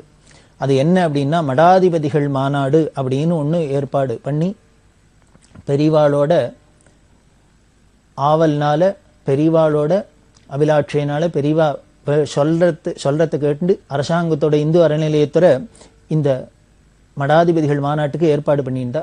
அது அந்த அறநிலையத்துறை ஆபீஸ் அலுவலகம் உள்ள நுங்கம்பாக்கத்தில் நடந்தது. வெகு விமரிசையா நடந்தது இந்த பிப்ரவரி மாதம் 6ஆம் தேதியும் 7ஆம் தேதியும். இது எதுக்காக நடத்தப்பட்டது, இதோட லட்சியம் என்ன, இது ஏன் பெரியவா அப்படி நடக்கணும்னு ஆசைப்பட்டா அப்படின்னா அதான் பெரியவாளோட அந்த கருணையும் அந்த அன்பையும் காமிக்கிறது. நாம் எல்லாரும் மத நல்லிணக்கம் அப்படின்லாம் சொல்லின்னு இருக்கோம். ஆனால் வெவ்வேறு மதங்களாக இருக்க மதங்கள்லாம் ஒருத்தருக்கு ஒருத்தர் அன்பாக இருக்கணும், ஒத்துமையாக இருக்கணும் அப்படின்லாம் நாம் சொல்கிறோம். இது எல்லாருமே வெகுவாக எல்லாரும் வேணும்னு ஆசைப்படுறது தான், எல்லாரும் பாராட்டுறது தான். இப்படி பல மதங்கள் இருந்தால் கூட பல மதங்கள் ஒருத்தருக்குள்ள ஒருத்தர் சண்டை போட்டு ஒரு பெரிய அமைதி இல்லாத போகக்கூடாது அப்படிங்கிறதுனால எல்லா மதமும் ஒன்றுக்கு ஒன்று நல்லிணக்கத்தோடு இருக்கணும்னு ஆசைப்படுறோம். ஆனால் நம்ம இந்து மதம்னு எடுத்துட்டாலே அதுக்குள்ளே பார்த்தா பல சம்பிரதாயங்கள் இருக்குது. சைவம் இருக்குது, வைஷ்ணவம் இருக்குது, இன்னும் இந்த சம்பிரதாயத்தை சேர்ந்தவா, அந்த சம்பிரதாயத்தை சேர்ந்தவா, இந்த மடம் அந்த மடம், இப்படி பல விதமான அமைப்புகள்லாம் இருக்கு. இதெல்லாம் பார்த்தேன்னாலே ஒன்றுக்கு ஒன்று ஒத்துமையா இருக்காருன்னா அதுலேயே பல பிரச்சனைகள், பல தகராறு கோளாறுகள். பல மடங்கள் இருந்தா கூட ஒரு மடத்து தலைவர் இன்னொரு மடத்துக்கு போறதில்லை, இன்னொரு மடத்து தலைவர் போற ஃபங்க்ஷனுக்கு இன்னொரு மடத்து தலைவர் வரதில்லை, ஒருத்தருக்கு ஒருத்தர் நேர சந்திச்சுக்கிறது இல்லை. இது மாதிரிலாம் ஒரு பிரச்சனைகள்லாம் இருந்ததுனால இதெல்லாம் தீர்க்கணும். முதல்ல நாம இந்து மதத்துக்குள்ளே இருக்கிறவாள்லாம் எந்த சம்பிரதாயத்தை சேர்ந்தவாளா இருந்தாலும் சரி, எந்த சித்தாந்தத்தை சேர்ந்தவாளா இருந்தாலும் சரி, யாரா இருந்தாலும் சரி, எல்லோரும் முதல்ல அந்த ஜனங்கள்லாம் ஒத்துமையா இருக்கணும். இந்த ஜனங்களுக்கெல்லாம் வழிகாட்டுற மத தலைவர்கள்லாம் மடாதிபதிகள்லாம் ஒத்துமையா இருக்கணும் அப்படிங்கிற ஆசையில பெரியவா இந்த மடாதிபதிகள் மாநாடு கூட்டணும் அப்படின்னு அரசாங்கத்துக்கு வேண்டுகோள் விடுக்க, அரசாங்கமும் அதுக்கு செவிசாச்சு இதோட முக்கியத்துவத்தை தெரிஞ்சுண்டு இதுக்கு ஏற்பாடு பண்ணியிருந்தா. அதுதான் 1966 வருஷம் பிப்ரவரி மாதம் 6ஆம் தேதி 7ஆம் தேதி நுங்கம்பாக்கத்தில் நடந்தது. அந்த மாநாடே, இந்த 2 நாள் மாநாடு ரொம்ப அபூர்வமாக இருந்தது. அந்த மாநாடு முடிகிற அன்னைக்கு 7ஆம் தேதி அன்னைக்கு மயிலாப்பூரில் பிஎஸ் ஸ்கூல் இருக்கு. அந்த பிஎஸ் ஹை ஸ்கூலில் பிளே கிரவுண்டு, அந்த பிளே கிரவுண்டில் பெரிய பந்தல் போட்டு ஏற்பாடு பண்ணி ஒரு மீட்டிங் நடந்தது. அந்த மீட்டிங்ல கிட்டத்தட்ட 50,000 பேருக்கு மேல கலந்துட்டா. அப்படின்னா பார்த்தும்போது எவ்வளவு பிரம்மாண்டமா இருக்கும் அப்படின்னு. ஏன்னா எல்லாருக்கும் ஒரு அதிசயமா இருந்தது, இப்படி இத்தனை மடங்கள் இருக்கா, இத்தனை மட தலைவர்கள்லாம் இருக்காளா அப்படிங்கிற ஆச்சரியமா இருந்தது. எல்லாரையும் தரிசனம் பண்ணணும், எல்லாரோட அனுகிரகத்தையும் பெறணும் அப்படிங்கிறதுக்காக 50,000க்கும் மேற்பட்ட ஜனங்கள்லாம் கூடி இருக்க, சைவமா இருக்கட்டும், வைஷ்ணவமா இருக்கட்டும், இன்னும் எந்த சம்பிரதாயமா இருந்தாலும் சரி, அத்தனை சித்தாந்த சம்பிரதாயத்தை சேர்ந்த மத தலைவர்கள் மடாதிபதிகள்லாம் வந்து இந்த ஒரே மேடையில இருந்து எல்லோரும் அனுகிரக பாஷணம் அருளுரை மக்களுக்கு கூறி எல்லாரையும் ஆசீர்வதிச்சா. இது ரொம்ப ஆச்சரியமா இருந்தது. அந்த காலத்துல அப்போ கவர்னரா இருந்த கவர்னர், முதலமைச்சரா இந்த பக்தவத்சலம் எல்லாரும் இந்த விழாவை ரொம்ப வெகுவா பாராட்டி ரொம்ப சந்தோஷப்பட்டு பேசினா. அது அத்தனைக்கும் காரணமான இந்த பெரியவாளை ரொம்ப எல்லாரும் ஸ்லாகிச்சு சொன்னா. இப்படி நமக்குள்ள ஒத்துமை வந்துடுறதுனாலே நாம எல்லாருமே சேர்ந்துட்டு ஜனங்களுக்கு வழிகாட்டுறதுனால ஜனங்களும் தானே ஒத்துமையா தான் இருப்பா. இப்படி முதல்ல நமக்கு மதத்துக்குள்ள நம்ம சம்பிரதாயத்துக்குள்ள எல்லாருக்கும் ஒரு ஒத்துமை வந்துடுத்துன்னா அப்புறம் மற்ற மதத்தோட நமக்கு நல்லிணக்கம்ங்கிறது ரொம்ப சுலபமா போயிடும். அப்படிங்கிறதுனாலதான் பெரியவா இந்த ஏற்பாடு பண்ணினா. அப்படி ஒரு மடாதிபதிகள் மாநாடு நடந்தது. பொதுவாகவே பல சம்பிரதாயங்கள் இருக்கு, இந்த சம்பிரதாயத்துக்குள்ள சித்தாந்தங்கள் இருக்கு. இந்த சித்தாந்தத்துக்குள்ள வித்தியாசம் இருந்தா கூட நாம என்ன பண்றோம், அதை பர்சனலா எடுத்துன்னு ஒருத்தருக்கு ஒருத்தர் விரோதம் பாராட்ட ஆரம்பிச்சிடுறோம். சித்தாந்தம் எதுவா வேணா இருக்கலாம். பெரியவாள்கிட்ட நீங்க பார்த்தீங்கன்னா எந்த சம்பிரதாயத்தை சேர்ந்தவா எந்த சித்தாந்தத்தை சேர்ந்தவாளா இருந்தாலும் ரொம்ப பிரியத்தோட பெருமைய சந்தோஷத்தோட பெரியவாள்கிட்ட வந்ததுக்கு காரணம் என்ன, யார் எந்த சித்தாந்தத்தை சேர்ந்தவாளோ சம்பிரதாயத்தை சேர்ந்தவாளோ அதுல நம்பிக்கையோட அனுஷ்டானம் பண்ணணும் அப்படிங்கறதான் பெரியவாளோட உபதேசமா இருந்ததுனால எல்லாருக்கும் ஒரு தைரியம். இவர்கிட்ட போனா அவரோட விஷயத்தை நம்ம மேல திணிக்க மாட்டார், நம்மள எதுவும் நிர்பந்தப்படுத்த மாட்டார், கம்பல் பண்ண மாட்டார். அப்படிங்கிறதுனால எல்லாரும் ஃப்ரீயா பெரியவாள்கிட்ட வந்தா. இதே மாதிரியே எல்லாரும் இருக்கணும்னு பெரியவா ஆசைப்பட்டா. அதுக்காக தான் இந்த மாநாடெல்லாம் கூட்டினா. எல்லா மதத்துக்குமே லட்சியம் என்ன அப்படின்னா ஒண்ணுதான். எல்லாரோட லட்சியமும் அமைதியா இருக்கணும், ஜனங்கள்லாம் ஆனந்தத்தை அடையணும், எல்லாருக்கும் பக்தி வளரணும், எல்லாரும் நேர்மையா இருக்கணும், எல்லாரும் சத்கதி அடையணும். அப்படிங்கிறதுனால எந்த சம்பிரதாயமா இருக்கட்டும், எந்த மதமா இருக்கட்டும், எந்த சித்தாந்தமா இருக்கட்டும், அதோட லட்சியம் இதானே. அப்ப லட்சியம் கோல் ஒன்னா இருக்கிறதே, வழி பல தினசா இருக்கலாம். இந்த வழி பல தினசா இருக்கிறதுனால என் வழிதான் வசதி, உன் வழிதான் வசதி, இது மட்டும் அது வசதி அப்படின்லாம் சண்டை போடுறதுக்கு வேலையே இல்லை. எந்த வழியில போனாலும் ஒரு இடத்தை தான் அடைய போறோம்னா அவளுக்கு எந்த வழியில பிரயாணத்துக்குன்னு கிளம்பிட்டாலும் அந்த வழியில போய் அடைஞ்சிட்டு போறா. அவ்வளவுதானே, சிம்பிள்.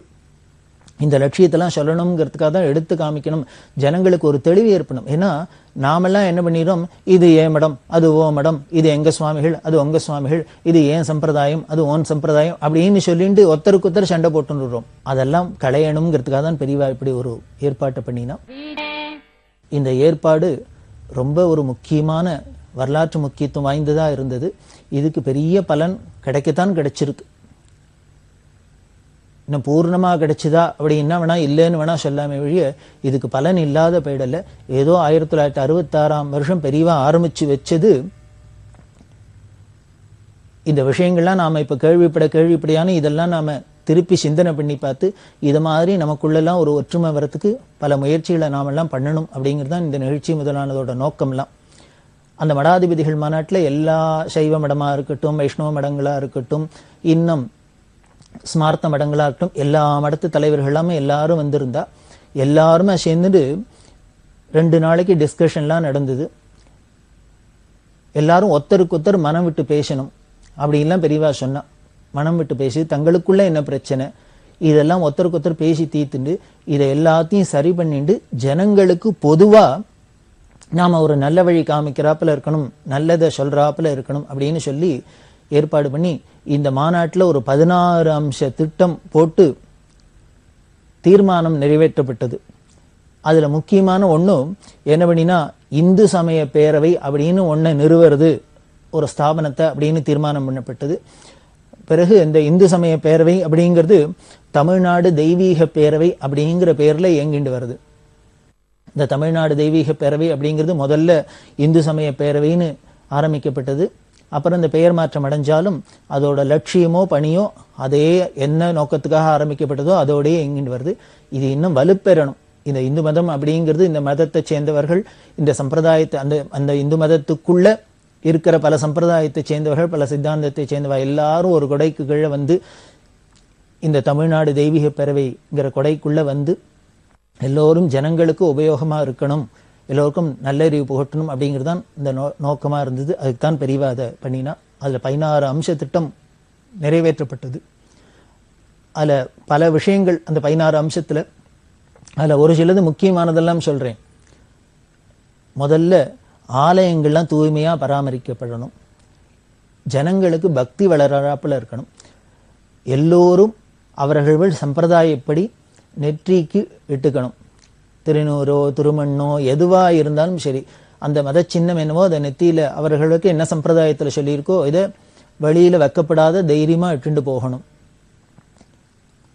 அதே மாதிரி நமக்கு மதத்துல என்னென்ன சம்பிரதாயங்கள்ல சொல்லியிருக்கோ அந்த அனுஷ்டானங்களை கூடுமான மட்டும் நாம நடைமுறைப்படுத்துறதுக்கு எத்தனைப்படணும், பிரயத்தனப்படணும். அதே மாதிரி எல்லாத்தையும் அன்பா இருக்கணும். அந்த அன்பு எந்த அளவுக்கு அப்படின்னு பெரியவா சொல்றா, இன்னும் ஜெயில், ஆஸ்பத்திரி இதுமான இடங்களுக்கெல்லாம் போய் வியாதியஸ்தர்கள், அது மாதிரி குற்றவாளிகள் இவாளுக்கெல்லாமும் நமது மதத்துல உள்ள நல்ல விஷயங்கள்லாம் எடுத்து சொல்லி, நம்ம மதத்தோட நோக்கம் என்ன, அதோட லட்சியம் என்ன, அதெல்லாம் எடுத்து சொல்லி அவளுக்கு பிரசாதங்கள்லாம் கொடுத்து அவளுக்கு நல்லறிவு புகட்டி அவளும் நல்ல பிரஜைகளா இந்த நாட்டுல இருக்கணும், அவர்களும் ஆரோக்கியத்தோடு இருக்கணும், எல்லாரும் இந்த தேசத்துக்கும் தனக்கும் நல்லது பண்ணிக்கணும் அப்படிங்கிறதுக்கு நாமளால அந்த கைங்கரியமா பண்ணணும். இது ஏதோ நம்ம ஒரு சோசியல் சர்வீஸ் அப்படிங்கிற ஆஸ்பெக்ட்ல மட்டும் இல்லாத இது ஒரு நம்ம மத கடமையா டியூட்டியாவே பண்ணணும் அப்படிங்கிறதெல்லாம் இந்த மாநாட்டுல தீர்மானமா போடப்பட்டது. அப்படி 16 அம்ச திட்டங்கள் அதுல கொண்டு வரப்பட்டு தீர்மானம்லாம் நிறைவேற்றப்பட்டது. அந்த மாநாட்டு முடிவில் தான் மயிலாப்பூர்ல ஒரு பெரிய பந்தல் போட்டு அதுல ஒரு பெரிய பிரசங்கம்லாம் நடந்தது, விழா நடந்தது அப்படின்லாம் பார்த்தோம். இப்படி பல விதத்திலையும் பெரியவா இந்த மத நல்லிணக்கத்துக்கு, நம்மளோட சமய ஒற்றுமைக்கு, இதுக்கெல்லாம் பல விஷயங்கள் பண்ணியிருக்கா. அப்படி பண்ணியிருக்கிற பெரியவா அன்பே சிவம் அப்படின்னு சொல்றபடி அன்பு ஸ்வரூபமா இருந்ததுனால அவளுக்கு திருப்பி திருப்பி பார்த்தேன்னா எல்லாத்துலயும் ஒரே லட்சியம்தான் இருந்தது. எல்லாத்தையும் அன்புமயமா இருக்கணும், எல்லாத்தையும் அன்புமயமா இருக்கணும், எல்லாரும் அன்புமயமா இருக்கணும், எல்லாரும் அன்போடு இருக்கணும், அந்யோன்யமா இருக்கணும் அப்படிங்கிறதான் அவளோட லட்சியமா இருந்தது. அதுக்காக தான் பல காரியங்களும் பண்ணிட்டு வரா. அப்படி அன்பே உருவமா இருந்த அந்த பெரியவா அன்புமயமா பண்ணின பல காரியங்கள்ல நாம பல நிகழ்ச்சிகள் மூலமா பார்த்துட்டு வரோம். அன்பு அன்புன்னு சொன்னாக்க அது எப்படி இருக்கும் அப்படின்னு, இப்படிதான் இருக்கும் அப்படின்னு உதாரணம் காமிக்கிறாப்புல, சுட்டி காமிக்கிறாப்புல பெரியவாளோட வாழ்க்கை அமைஞ்சிருக்கு. அப்படி இருக்கிற பெரியவா மயிலாப்பூர்ல ஜம்புலிங்க முதலியார் ரோடு அப்படிங்கிற இடத்துல ராம மந்திரம்ங்கிற இடத்துக்கு விஜயம் பண்ணினா, அந்த இடம் யாரோடது அப்படின்னா பாலக்காடுல ஆலத்தூரை சேர்ந்த எம்என் ராமசுவாமியர் அப்படிங்கிறவரோட இடம். அந்த ராமசுவாமியரோட புள்ள 2 பேர், எம்ஆர் நரசிம்மன், எம்ஆர் கிருஷ்ணன் அப்படின்னு. இந்த 2 பக்தாளும் பெரியவாளை பிரார்த்தனை பண்ண அந்த ராம மந்திரத்துக்கு பெரியவா விஜயம் பண்ணி அன்னைக்கு அவ பிக்ஷாவந்தனம் பாத பூஜை எல்லாம் பண்ணினா. அந்த பாத பூஜை பண்ணினதுல ஒரு அதிசயமா ஒரு பாத பூஜை பண்ணினா. அந்த காலத்துல வெள்ளி ₹1 அப்படின்பா, அது ஒரு தோலா எடை அப்படின்னு சொல்லுவா. அந்த ஒரு தோலா எடைக்கு வெள்ளியில 1010 காயின் பண்ணி, வெள்ளி காசு பண்ணி, அதுல ஒரு பக்கம் வில்வம் ஒரு பக்கம் தாமரப்பூ, அதை அச்சடிச்ச வெள்ளிக்காசை பண்ணி ஆச்சாரியார் பாதுகைக்கு சஹஸ்ரநாமார்ச்சனை பண்ணி அப்படியே இந்த 1010 காயினையும் மடத்துக்கு பெரியவாளுக்கு பாத சமர்ப்பணம் பண்ணினா. அதே மாதிரி 3 வயசு உள்ள ஒரு யானைக்குட்டியை காணிக்கையா கொடுத்தா மடத்துக்கு. ஒரு தனி குடும்பத்தை சேர்ந்தவா ஒரு யானைக்குட்டி கொடுக்குறா அப்படின்னா அவளோட பக்தியை தானே இது காமிக்கிறது.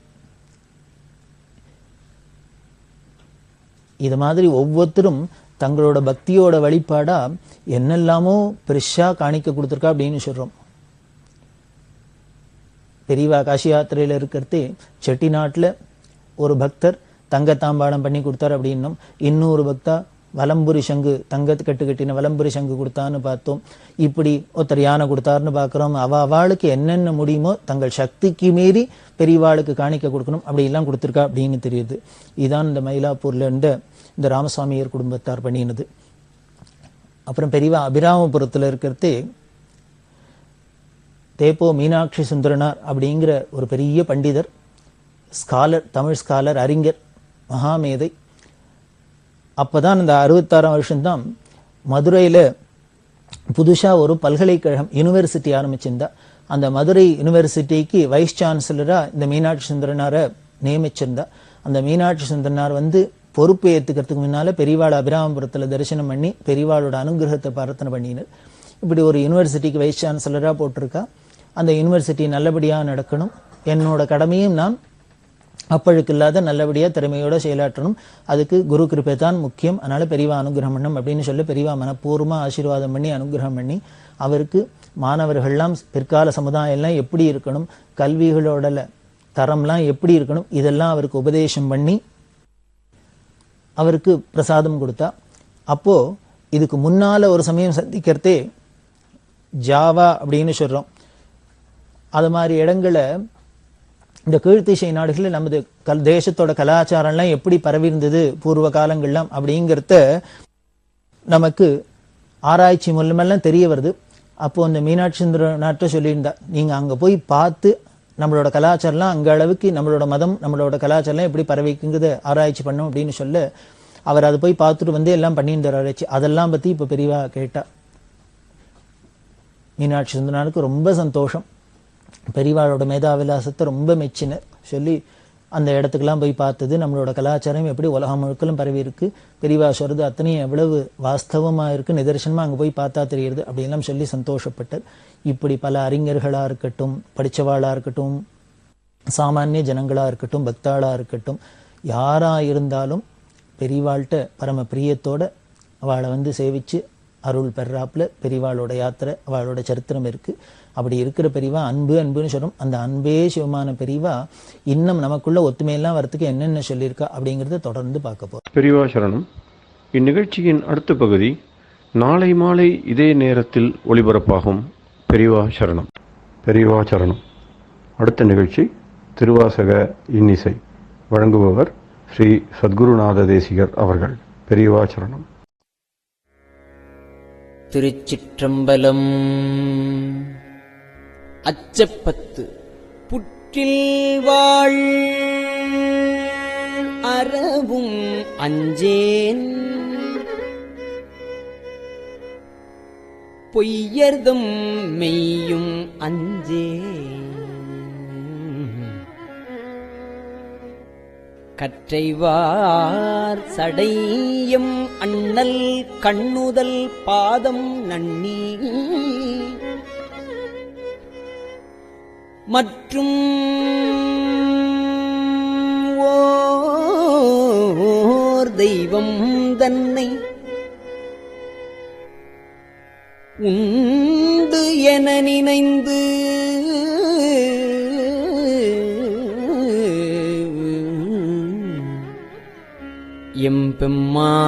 எம்பெம்மார்க்கு அற்றில்லாதவரைக் கண்டால் அம்ம நாம் அஞ்சுமாறே.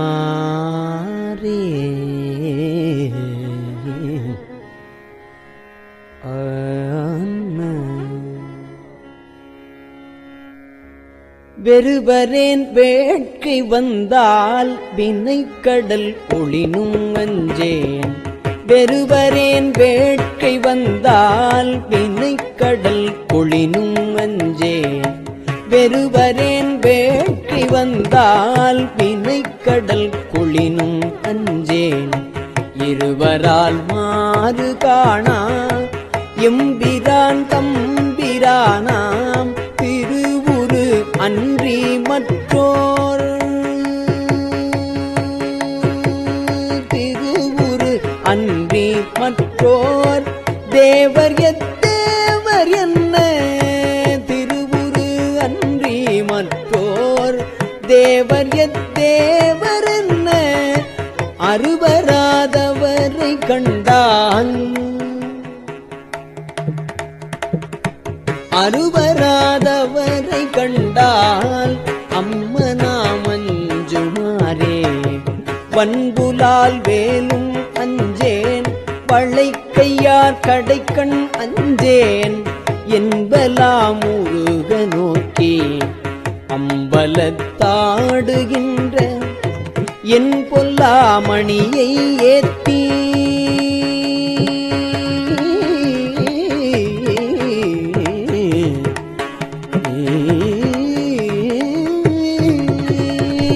என் பொல்லாமணியை ஏத்தி இனிதருள் பருக மாட்டா அன்பிலாதவரை கண்டால் அன்பிலாதவரை கண்டால் அம்மனாம் அஞ்சுமாறே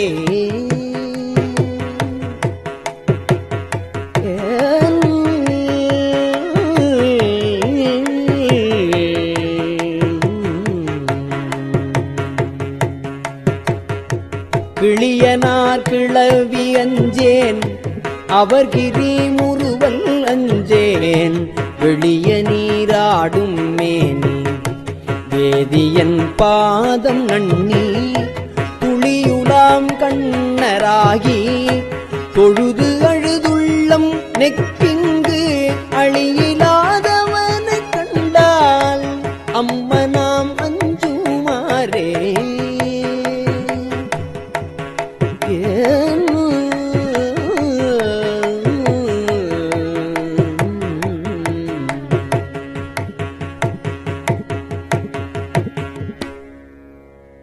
பிணியலாம்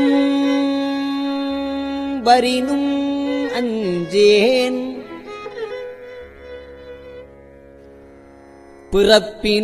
பிறப்பினோடு இறப்பும் அஞ்சேன்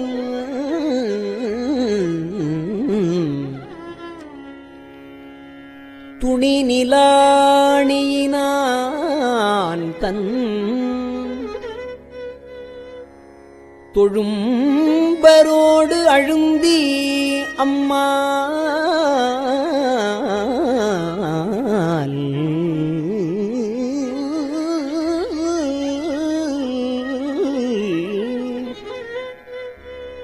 துணி நிலாணினான் தன் தொழும்பரோடு அழுந்தி அம்மாள் துணி நிலம் பிளந்தும் காணா சேவடி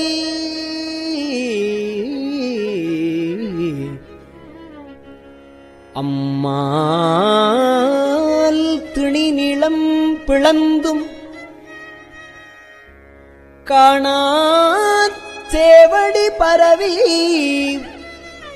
வெண்ணீரு அணிகிலாதவரைக் கண்டால் அம்ம நாம் அஞ்சுமாறே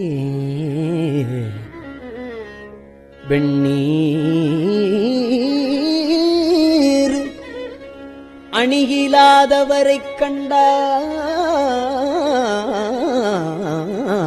அம்ம நாம் அஞ்சுமாறே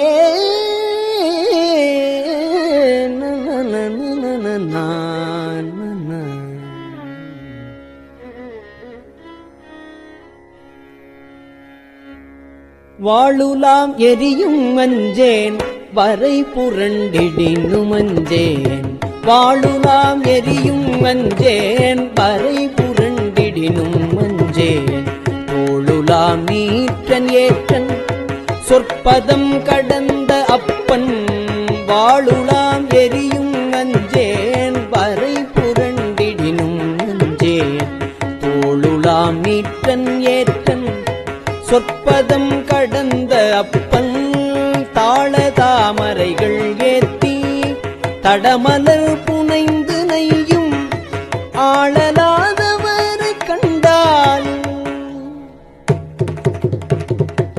ஆளலாதவரை கண்டால் அம்மனா மஞ்சுமாரே தகைவிலா பழியும் அஞ்சேன் தகைவிலா பழியும் அஞ்சேன் சாதலை முன்னம் அஞ்சேன் புகைமுகன் தெரிகை வீசி பொலிந்த அம்பலத்துளாடும் முகை நகை கொன்றை மாலை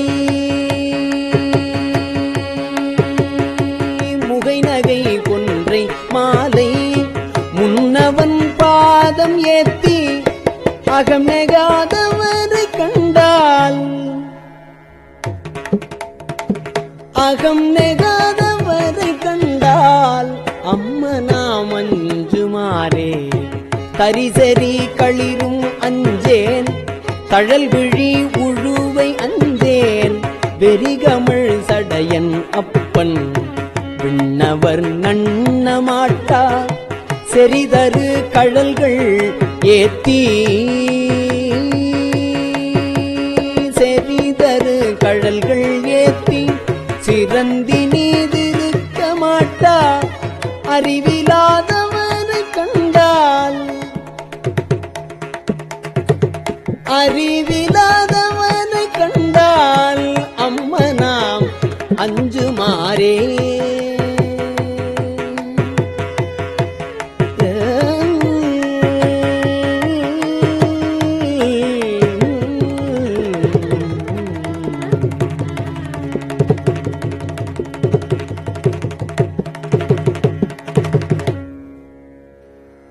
மஞ்சுளாம் உருமும் அஞ்சேன்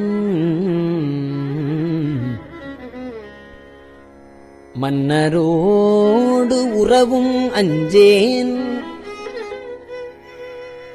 நஞ்சமே அமுதமாக்கும் நம்பிரான்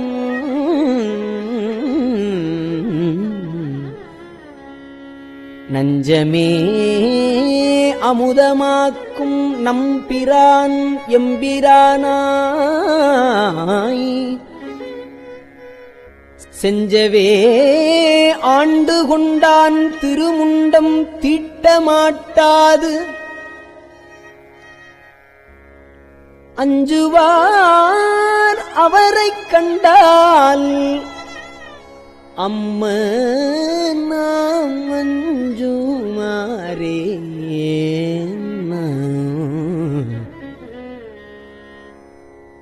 திருமுண்டம் தீட்டமாட்டாது அஞ்சுவார் அவரைக் கண்டால் அம்ம நாம்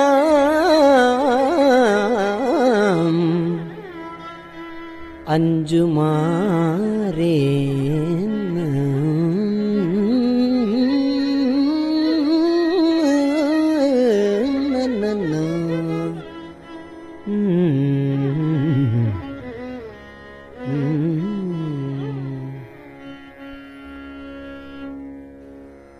கோணிலாவாளி அஞ்சேன் கூற்றுவன் சிற்றம் அஞ்சேன்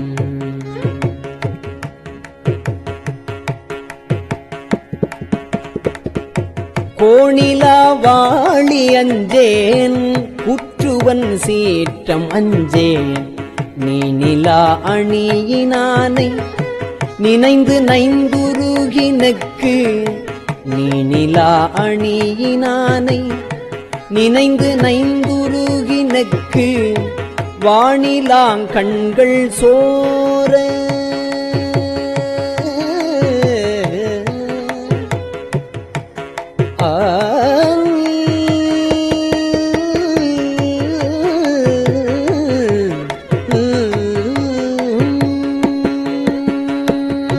வானிலாங் கண்கள் சோர வாழ்த்தி நின்றேத்த மாட்டா வானிலாங் கண்கள் சோர வாழ்த்தி நின்று ஏத்த மாட்டா ஆனலாதவரை கண்டால்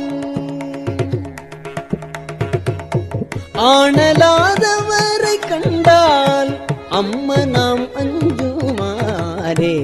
ஆனலாதவரை கண்டால் அம்ம நாம் அஞ்சுமாறே. அம்ம நாம் அஞ்சுமாறே.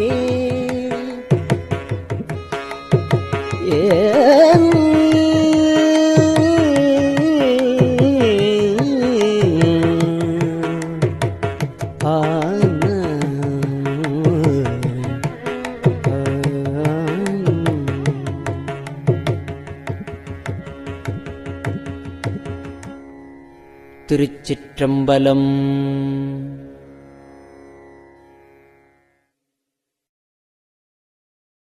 பெரியவா சரணம். இந்நிகழ்ச்சியின் அடுத்த பகுதி நாளை மாலை இதே நேரத்தில் ஒளிபரப்பாகும். பெரியவா சரணம். பெரியவா சரணம்.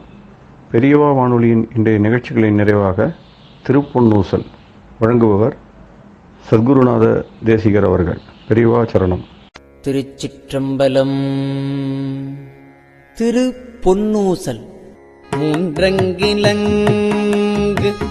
நயனத்தன் மூவாத வாழ்ந்தங்கு தேவர்களும் காணாமலர் அடிகள் தேன் தங்கு தித்தித்து அமுதூரி தான் தெளிந்தங்கு ஊந்தங்கு நின்றூருக்கும் உத்தர கோசமங்கை போந்தங்கு இடை மருது பாடி குலைமஞ்சை போன்றங்கு அனநடையீர் பொன்னூசலாடாமோ போன்றங்கு அனநடையீர் பொன்னூசலாடாமோ.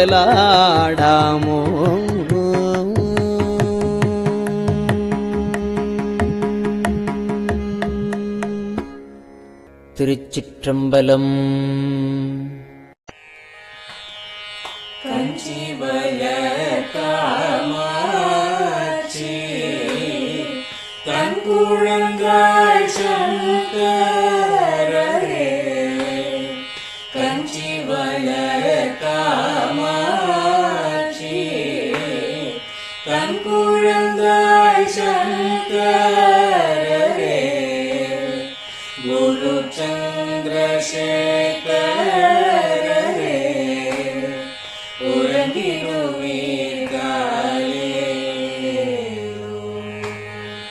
உறங்கிடுவீர்களே.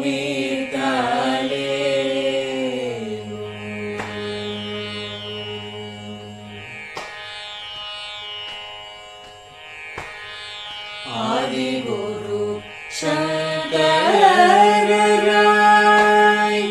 அன்றொரு நாள் வந்தவரே. 68 பீட்டபதி காலேரோ. ஏழுலகும் பூப்பவரே காப்பவரே கரப்பவரே. எல்லோர்க்கும் அருள்பவரே உறங்கிடுவீர்களே.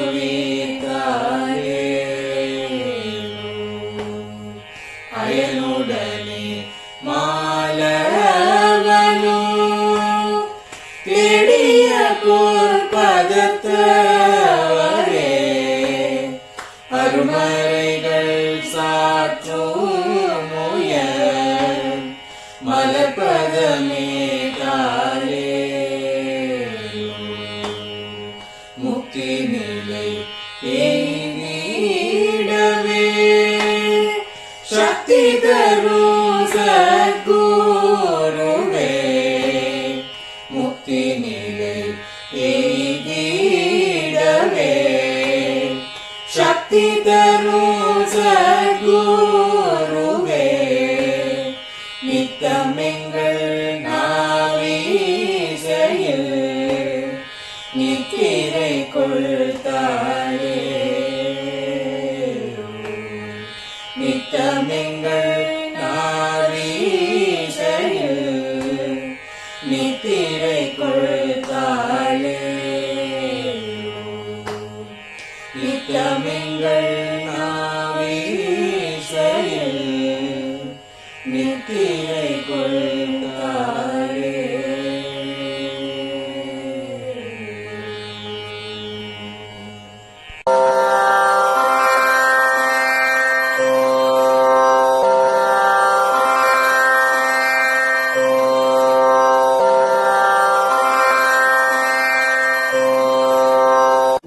பெரியவா சரணம். பெரியவா வானொலியின் மாலை நிகழ்ச்சிகள் இத்துடன் நிறைவடைகின்றன. எமது அடுத்த ஒளிபரப்பு நாளை காலை இந்திய நேரப்படி 6 மணிக்கு துவங்கும். பெரியவா சரணம்.